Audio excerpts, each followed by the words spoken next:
Hello and नमस्कार। तो स्वागत करती हूँ मैं फिरोज आज की इस क्लास में। और आज की जो क्लास है ये रहने वाली है यूजीसी नेट 2025 के लिए। और ये जो क्लास है ये पेपर नंबर 1 के लिए है।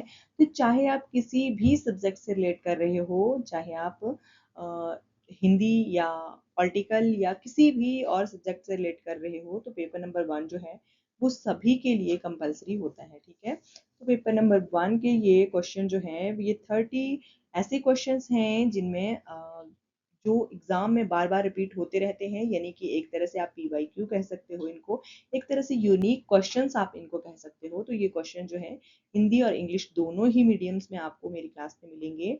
तो आपने इस क्लास को स्किप बिल्कुल नहीं करना है, क्लास को एंड तक जरूर देखना है। और क्लास अगर आपको अच्छी लगती है तो अपने फ्रेंड्स के साथ इस क्लास को जरूर शेयर करना है। क्लास को लाइक और कमेंट करके भी मुझे जरूर बताना है कि आपको मेरी क्लास जो है वो कैसी लगती है। तो चैनल को सब्सक्राइब भी जरूर कर ले अगर आप चैनल पर नए आते हो। तो शुरू करते हैं हम आज की ये क्लास। आज की जो क्लास है इसमें 30 क्वेश्चंस हम रीड करेंगे।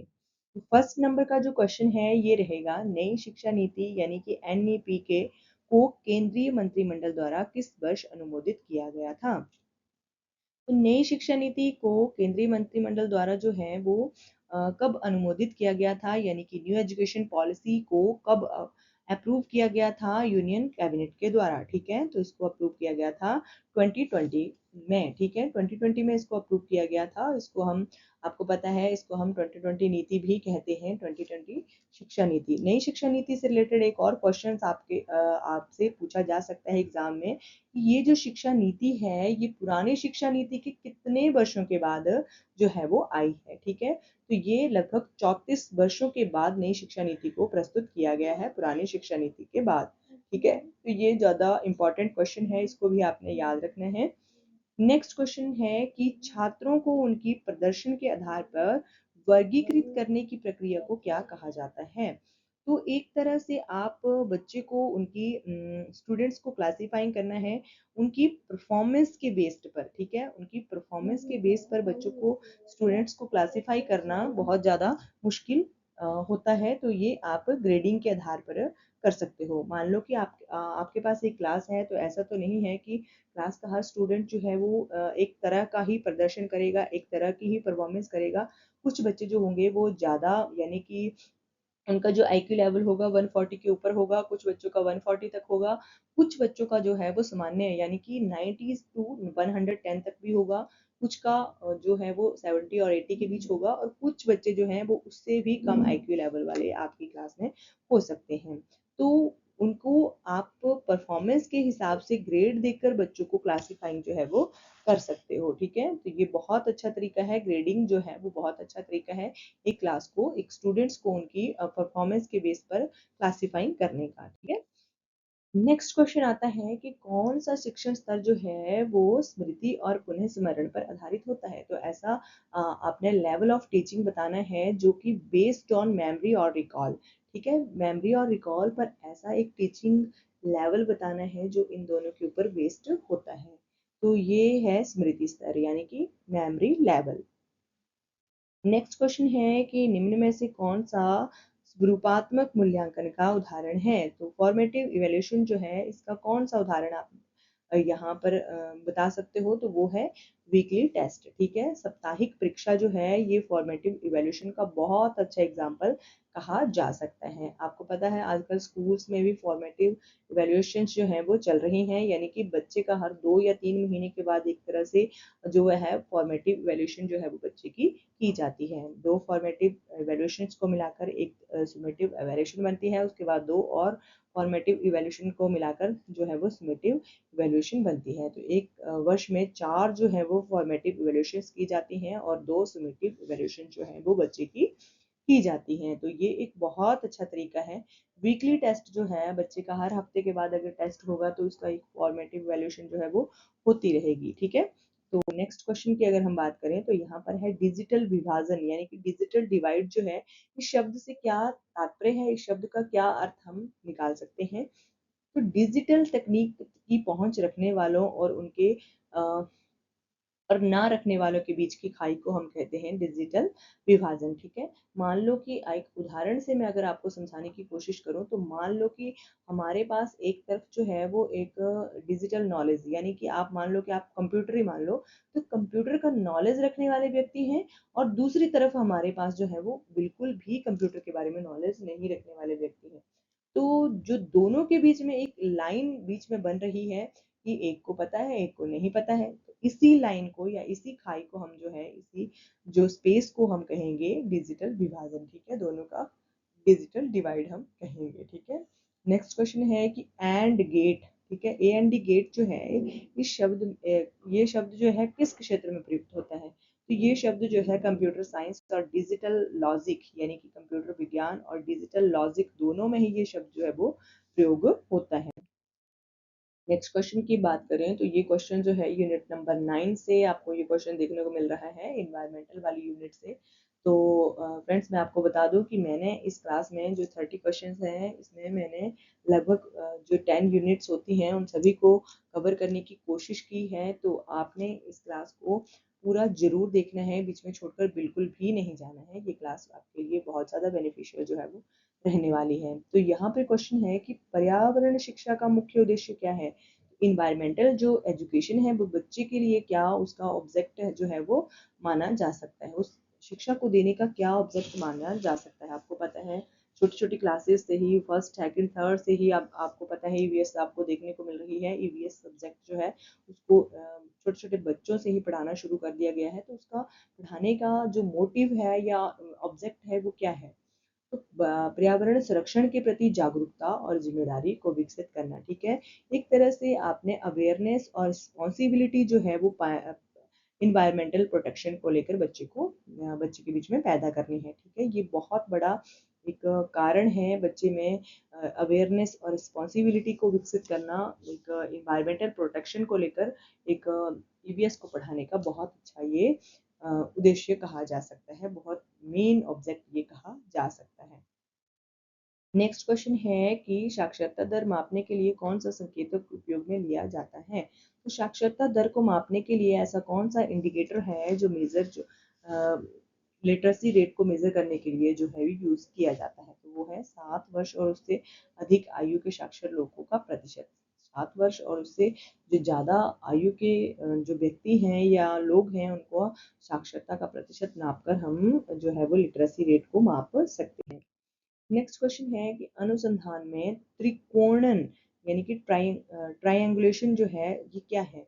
तो अनुसंधान में त्रिकोणन जो है एक ही घटना का अध्ययन करने के लिए कई विधियों का प्रयोग करना, ये ट्रायंगुलेशन जो है वो कहलाता है। ठीक है, जैसे मान लो कि मैं आपको अगर एक उदाहरण दूं तो आप एक क्वेश्चन है वो आपको समझ में बिल्कुल भी नहीं आ रहा है, तो सबसे पहले तो आप बुक से उस क्वेश्चन को समझने की कोशिश करोगे। आपको अगर बुक से भी नहीं समझ में आ रहा है, आप टीचर से उस क्वेश्चन को पढ़ने की कोशिश करोगे, तब भी आपके अगर समझ में नहीं आ रहा है, तब आप खुद से उसको इंटरनेट पर खोज कर उस क्वेश्चन को हल करने की या पढ़ने की कोशिश करोगे। तो ये आप एक ही क्वेश्चन को कई तरीकों से हल करने का कोशिश कर रहे हो, तो इसी को जो है वो रिसर्च में जो ट्रायंगुलेशन जो है वो कहा जाता है। ये एक तरह से मैं आपको उदाहरण बता रही हूँ रिसर्च में ट्रायंगुलेशन का क्या मतलब जो है वो होता है। ठीक है, एक ही जब घटना को जब हम एक ही जो घटना है उसको हम बहुत सारे विधियों से उसको हल करने का कोशिश करते हैं, तो उसको हम क्या कहते हैं? उसको हम ट्रायंगुलेशन जो है वो कहते हैं।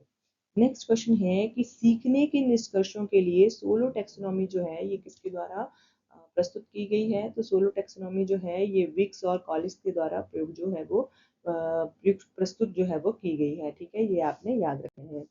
नेक्स्ट क्वेश्चन आता है कि कार्बन फुटप्रिंट शब्द का क्या अर्थ होता है? तो कार्बन फुटप्रिंट शब्द का क्या अर्थ होता है? प्रत्यक्ष या अप्रत्यक्ष रूप से उत्पन्न कुल ग्रीन हाउस गैस का उत्सर्जन। ठीक है, यानी कि एक आप डायरेक्टली और इनडायरेक्टली जो भी जो ग्रीन हाउस गैस जो है वो उत्सर्जित हो रही है उसका कुल जो उत्पन्न होने की जो उत्सर्जन होने का जो एक तरीका आप कह सकते हो, प्रत्यक्ष और अप्रत्यक्ष रूप से जो भी उत्पन्न गैस जो है उसका कुल ग्रीन हाउस गैस उत्सर्जन, उसको कार्बन फुटप्रिंट जो है वो कहा जाता है। नेक्स्ट क्वेश्चन है कि संरचनात्मक प्रतिपुष्टि शब्द जो है ये किसने प्रस्तुत किया है? तो संरचनात्मक प्रतिपुष्टि जो है ये शब्द जो है नोम चमस्की के द्वारा जो है वो प्रयुक्त किया गया है। चमस्की जो है इनका भाषा विज्ञान में बहुत बड़ा योगदान है, तो ये भी आपने याद रखना है। भाषा विज्ञान जब भी भाषा की बात आती है तो नोम चमस्की का नाम जो है जो वो सबसे पहले आता है।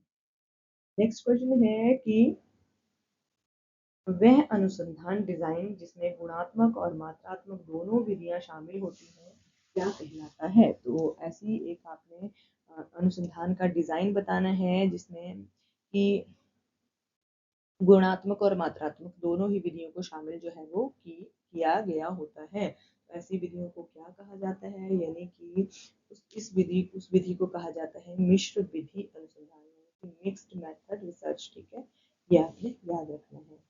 नेक्स्ट क्वेश्चन है कि उच्च शिक्षा में एक ट्यूटोरियल समूह के में छात्रों की आदर्श संख्या कितनी होनी चाहिए।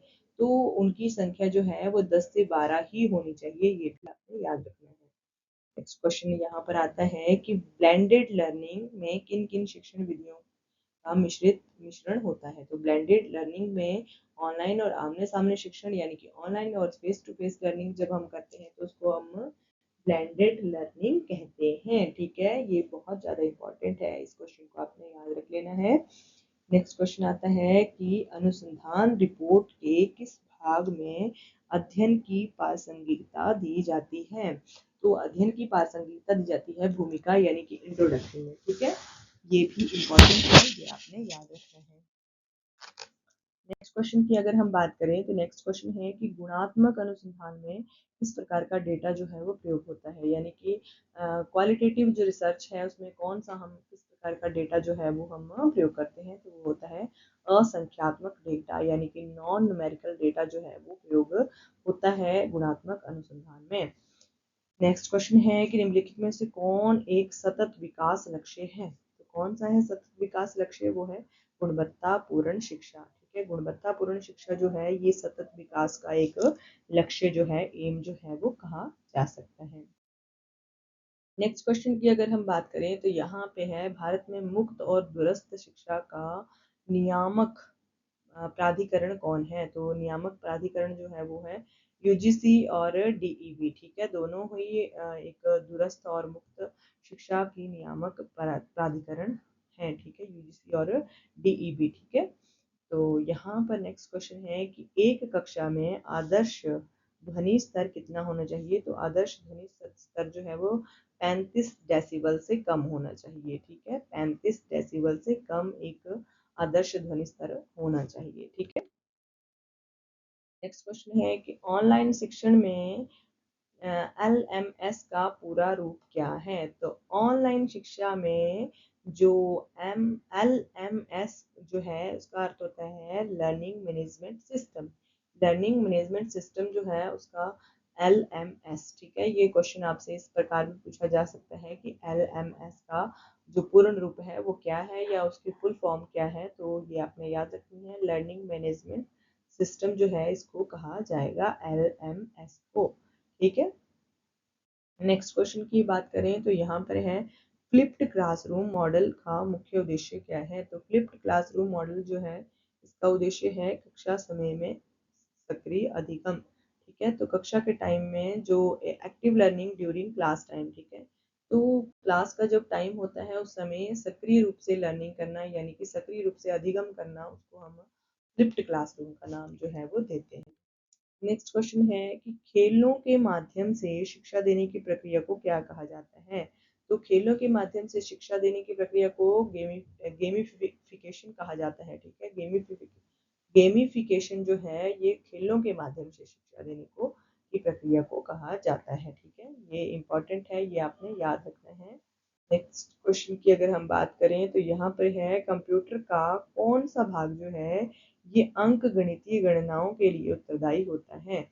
तो कंप्यूटर का ऐसा कौन सा भाग है जो अंक गणितीय गणना के लिए उत्तरदायी होता है, वो होता है ALU। ठीक है, अर्थमेटिक लॉजिक यूनिट, इसकी फुल फॉर्म होती है अर्थमेटिक लॉजिक यूनिट। ठीक है, ALU। ठीक है, इसको हम यूज करते हैं अंक गणितीय गणनाओं के लिए, यानी कि मैथमेटिकल प्रॉब्लम्स के लिए हम इसको हम प्रयोग जो है वो करते हैं। ठीक है, नेक्स्ट क्वेश्चन है कि ज्ञान समाज शब्द किससे संबंधित है। तो ज्ञान समाज जो शब्द है यानी कि जो नॉलेज सोसाइटी है इसका जो संबंध है ये किससे संबंध है, तो ये है आजीवन शिक्षा और सूचना प्रौद्योगिकी से। ठीक है, आजीवन शिक्षा यानी कि लाइफ लॉन्ग लर्निंग और आईसीटी से, दोनों से ही जो संबंध है नॉलेज सोसाइटी का वो है। ठीक है, तो नॉलेज सोसाइटी को हम आजीवन शिक्षा और सूचना प्रौद्योगिकी मानते हैं। ठीक है, नेक्स्ट क्वेश्चन है कि नेटिक्वेट शब्द किससे संबंधित है। नेटिक्वेट शब्द जो है ये ऑनलाइन व्यवहार से संबंधित है। ठीक है, ऑनलाइन व्यवहार को हम नेटिक्वेट जो है वो शब्द कहते हैं, उसके लिए नेटिक्वेट शब्द जो है वो हम प्रयोग करते हैं। तो ऑनलाइन बिहेवियर जो है उसके लिए हम नेटिक्वेट टर्म को यूज करते हैं। नेक्स्ट क्वेश्चन रहने वाला है कि एक विविध शिक्षार्थियों वाली कक्षा में पढ़ाने की सर्वोत्तम रणनीति क्या है। तो एक विविध शिक्षार्थियों वाली कक्षा में पढ़ाने की सर्वोत्तम रणनीति जो है वो है विभेदित शिक्षण। ठीक है, विभेदित शिक्षण एक विविध कक्षा में यानी कि एक what is the best strategy to teach diverse learners in a classroom. ठीक है, तो वो है विभेदित शिक्षण। ठीक है, ये बहुत ज़्यादा इम्पोर्टेंट कहा। आगे है कि शिक्षा में कौन सा दृष्टिकोण करके सीखने पर बल देता है। ऐसी कौन सी अप्रोच है जो कि लर्निंग बाय डूइंग पर जो है वो बल देती है। ठीक है, तो वो है प्रयोगवाद। ठीक है, प्रयोगवाद जो है वो करके सीखने पर ज़्यादा बल देते हैं, यानी कि बच्चे लर्निंग बाय डूइंग के द्वारा ही जब बहुत ज़्यादा जल्दी और बहुत देर तक उस चीज़ को अपने दिमाग में बिठाए रखने की क्षमता इसी विधि के द्वारा जो है वो रखते हैं। ठीक है, लर्निंग बाय डूइंग जो है बहुत ज़्यादा इम्पोर्टेंट हो जाता है एक बच्चे के लिए। नेक्स्ट क्वेश्चन रहने वाला है कि एक ऐसी शिक्षण विधि जो वास्तविक दुनिया की समस्याओं के समाधान पर केंद्रित हो क्या कहलाती है। तो एक ऐसी शिक्षण विधि बतानी है जो वास्तविक दुनिया की समस्याओं के समाधान पर केंद्रित होती है, तो उसको कहा जाता है समस्या आधारित अधिगम। ठीक है, प्रॉब्लम बेस्ड लर्निंग उसको हम कहेंगे। ठीक है, तो एक टीचिंग मेथड जो कि रियल वर्ल्ड प्रॉब्लम्स सॉल्विंग से रिलेटेड होता है उसको हम कहते हैं समस्या आधारित अधिगम यानी कि प्रॉब्लम बेस्ड लर्निंग। ठीक है, ये आपने याद रखना है। नेक्स्ट क्वेश्चन आता है कि परिणाम आधारित शिक्षा, ठीक है, आउटकम बेस्ड एजुकेशन का मुख्य उद्देश्य क्या होता है। अगर आप शिक्षा को आउटकम लेने के लिए प्रयोग कर रहे हो तो उसका मुख्य उद्देश्य क्या होगा, तो उसका मुख्य उद्देश्य होगा विद्यार्थियों में मापनीय परिणामों और दक्षताओं पर ध्यान केंद्रित करना। ठीक है, विद्यार्थियों पर मापनीय परिणामों और दक्षताओं पर जो उनकी एबिलिटीज हैं उनको उनके ऊपर ध्यान केंद्रित करना बहुत ज़्यादा ज़रूरी हो जाएगा। ठीक है, तो फ्रेंड्स आज की क्लास बस इतना ही। Thank you for watching. आज की क्लास आपको कैसी लगती है आपने मुझे कमेंट करके ज़रूर बताना है, और अब इस क्लास को अपने फ्रेंड्स के साथ ज़रूर शेयर करना है। अगर आप चैनल पर नए आते हो तो चैनल को सब्सक्राइब भी ज़रूर कर लेना है। तो थैंक यू फॉर वॉचिंग।